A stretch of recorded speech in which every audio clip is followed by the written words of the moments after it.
Selamat datang. Kali ini kita bakal kupas tuntas soal kecemasan finansial yang lagi menghantui Gen Z. Kita juga akan cari jalan keluarnya bareng-bareng dari yang tadinya krisis, jadi bisa pegang kendali. Oke, kita langsung mulai ya. Ada prediksi yang, jujur aja, cukup bikin kaget. Tapi, ini menangkap ketakutan yang beneran ada. Tujuannya bukan buat nakut-nakutin lo ya, tapi biar kita sama-sama sadar sama realita yang lagi kita hadapi. Nah, ini dia agenda kita. Pertama, kita coba bedah dulu. Apa sih masalahnya? Kenapa generasi ini beresiko? Terus, kita bongkar soal warisan pola pikir yang mungkin nggak kita sadari. Habis itu, kita bahas solusinya, yang kita sebut solusi dua mesin. Dan terakhir, kita akan susun kerangka praktisnya, yaitu bekerja untuk hidup. Oke, bagian pertama, generasi yang berisiko. Jadi, apa sih yang bikin Gen Z ini cemas banget soal duit? Yuk kita lihat tekanan dari luarnya. Nah, ini dia biang kerok utamanya. Coba lihat grafiknya. Laju inflasi itu naiknya kencang banget. Sementara pertumbuhan tabungan kita, ya gitu-gitu aja. Ini yang bikin kita kayak lari di tempat. Nabung udah susah payah, nilainya kegerus sama kenaikan harga barang. Susah banget kan mau maju? Efeknya apa? Ya, hal-hal yang dulu dianggap normal sama orang tua kita, kayak punya rumah, sekarang rasanya jadi kayak mimpi di siang bolong. Pensiun, wah, itu kayaknya masih jauh banget. Bahkan, data menunjukkan konsumsi kita menurun loh pas musim belanja sekalipun.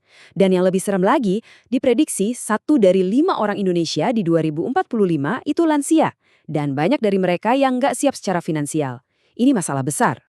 Tapi, tahu nggak, kondisi ekonomi itu baru setengah dari ceritanya. Ada penghalang lain yang nggak kelihatan tapi justru mungkin lebih kuat pengaruhnya. Nah, coba perhatiin deh perbandingan ini. Ini nunjukin gimana kita tuh seolah-olah diinstal sistem operasi finansial yang beda-beda tergantung kita dibesarkan di keluarga seperti apa. Di satu sisi ada yang terbiasa dengar, nggak apa-apa nyicil, atau anak itu wajib nanggung orang tua. Di sisi lain ada yang diajarin, kalau bisa hidup jangan punya utang, atau kamu harus ngerti investasi. Obrolan di rumah itu ternyata ngebentuk cara kita mikir soal duit. Ini contoh yang pas banget. Banyak loh pemenang lotre yang ujung-ujungnya bangkrut lagi. Kenapa? Ya karena mereka punya uangnya, tapi nggak punya softwarenya. Pola pikir dan kebiasaannya nggak pernah dibangun.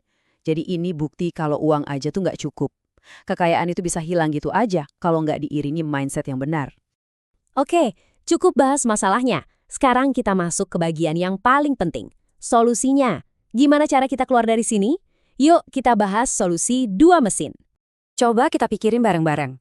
Dulu, mungkin zaman orang tua kita, resep sukses itu kayaknya simpel ya. Kerja keras di satu tempat, naik jabatan pelan-pelan, terus pensiun. Tapi pertanyaannya, apakah cara itu masih manjur sekarang? Jawabannya, udah nggak lagi. Realitanya udah beda. Aturan mainnya udah berubah. Jadi, kita butuh strategi baru. Nah, ini dia rumus barunya. Pertama, kita tetap butuh pekerjaan utama yang stabil. Tapi itu aja nggak cukup. Kedua, kita butuh side hustle atau kerjaan sampingan yang penting. Dan yang ketiga, kita harus punya kebiasaan investasi yang disiplin. Intinya, di ekonomi sekarang, kita nggak bisa cuma ngandelin satu sumber pemasukan. Ibarat meja, kakinya harus lebih dari satu biar kokoh. Dan ini nih yang menyedihkan sekaligus jadi kenyataan. Side hustle itu sekarang bukan lagi pilihan buat nambah-nambahin uang jajan. Rasanya udah jadi keharusan. Dulu mungkin buat gaya hidup, sekarang buat bertahan hidup. Contoh nyatanya gini, kalau cuma ngandelin gaji UMR yang naiknya segitu-gitu aja, kapan nabungnya? Itu jebakan. Solusinya, kembangin skill. Lihat deh contoh mahasiswi ini. Dia ngajar bahasa Mandarin dan bisa dapat penghasilan lebih dari 4 juta sebulan. Bayangin, masih kuliah aja udah bisa gitu. Itu kekuatan punya skill tambahan. Makanya kita sebut ini solusi dua mesin. Mesin pertama itu soal gimana cara menghasilkan uang, skill kita. Mesin kedua, soal gimana cara mengelola dan menumbuhkan uang itu, kebiasaan kita. Keduanya ini wajib jalan bareng. Pinter cari duit tapi boros, ya sama aja bohong. Pinter ngatur duit tapi pemasukan segitu-gitu aja, ya juga susah majunya. Keduanya harus seimbang. Oke, konsepnya udah dapet. Sekarang, gimana cara praktisnya? Gimana kita bisa mulai membangun masa depan finansial kita dengan kerangka bekerja untuk hidup ini? Ada 3 pilar utama yang bisa kita pegang. Pertama, bangun nilai diri. Terus belajar, cari skill baru yang bisa naikin penghasilan kamu.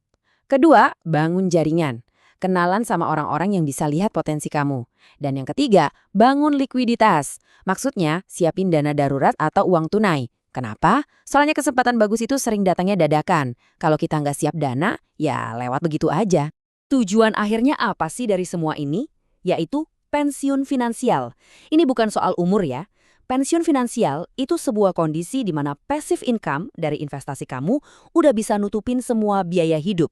Jadi, kamu nggak pensiun di umur 60, tapi kamu pensiun pas mesin uang kamu udah bisa jalan sendiri tanpa kamu harus kerja keras lagi.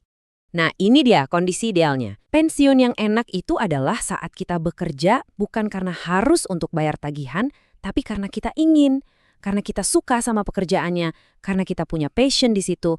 Ini beda banget rasanya. Jadi, pertanyaan terakhir buat kita semua, kamu mau bekerja karena harus atau karena ingin? Ini pilihan antara pasrah sama keadaan atau berjuang buat mencapai tujuan kita.